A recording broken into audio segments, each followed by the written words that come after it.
घास में गुड़िया। एक राजा था, उसके 12 बेटे थे। जब वे बड़े हो गए तब राजा ने उनसे कहा कि तुम्हें अपने अपने लिए एक पत्नी ढूंढ कर लानी है, लेकिन वह पत्नी एक ही दिन में सूत काट कर कपड़ा बुने, फिर उससे एक कमीज सिलकर दिखाए, तभी मैं उसे बहू के रूप में स्वीकार करूँगा। इसके बाद राजा ने अपने बेटों को एक एक घोड़ा दे दिया कि वे सभी अपनी अपनी पत्नी खोजने के लिए निकल पड़े। कुछ ही दूर गए थे कि उन्होंने आपस में कहा कि वे अपने छोटे भाई को साथ लेकर बिल्कुल भी नहीं जाएंगे।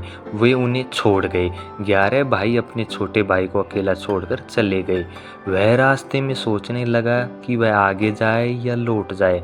उसका चेहरा उतर गया था। वह घोड़े से उतरकर घास पर बैठ गया और रोने लगा।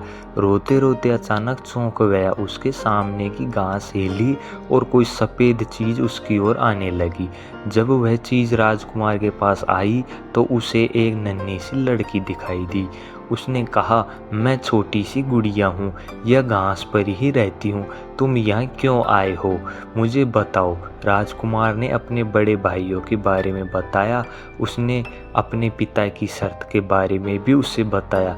फिर उसने गुड़िया से पूछा, क्या तुम एक दिन में कपड़ा सूत काट कर कपड़ा बुनकर एक कमीज सिल सकती हो? अगर यह कर दोगी तो मैं तुमसे शादी कर लूँगा। मैं अपने भाइयों की दुर्व्यवहार के कारण आगे नहीं जाना चाहता।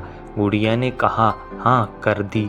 तुरंत ही उसने सूत काता, कपड़ा बुना और एक छोटी सी कमीज लेकर महल की ओर चल पड़ी।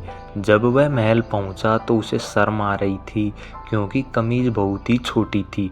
फिर भी वह राजा ने उसे विवाह करने की अनुमति दे दी। राजकुमार गुड़िया को लेने चल पड़ा।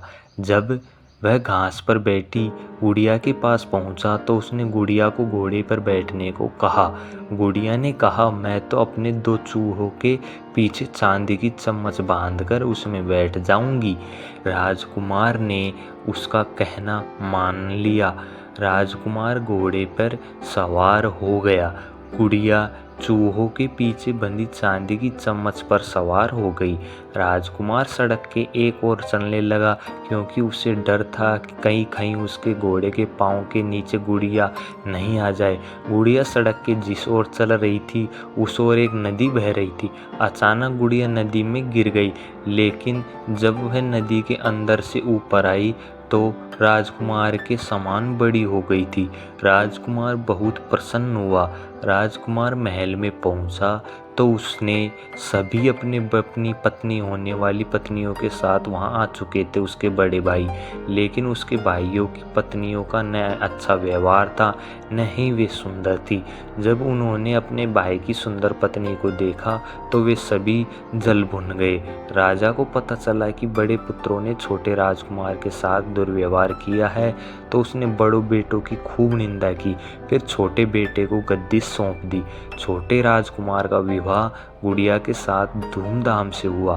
अब छोटा राजकुमार राजा था और गुड़िया रानी, दोनों सुख से रहने लगे। Please guys, like, comment, share, subscribe channel.